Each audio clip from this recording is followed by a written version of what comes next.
I'm 16 years old. My name is Prathamesh and I'm 14 years old. We are doing an experiment on oscillation of a simple pendulum in microgravity. Our hypothesis is that oscillation of pendulum in gravity will differ from oscillation of pendulum in space.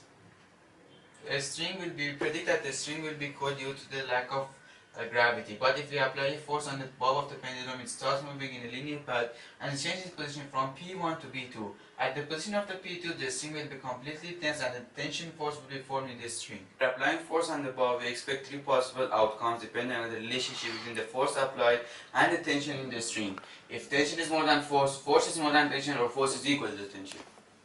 Our expected results in the first case, force is greater than tension, is that the force of the bob will be dominant over the tension of the string, which will cause a slight deflection of the bob after snapping of the string due to the elasticity of the string. Start. Case number 2. When force is lesser than T.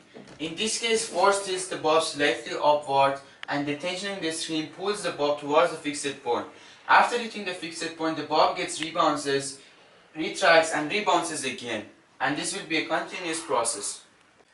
We have predicted that in the third case, force equals to tension. The bob will move in a circular path due to the equal effect of force and tension, and the string will remain stretched during this course due to the effects of centrifugal force.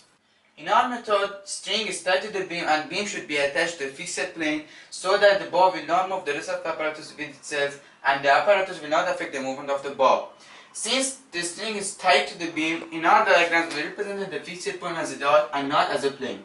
Apparatus looks something like this, in which the center of the beam is attached to the fixed plane.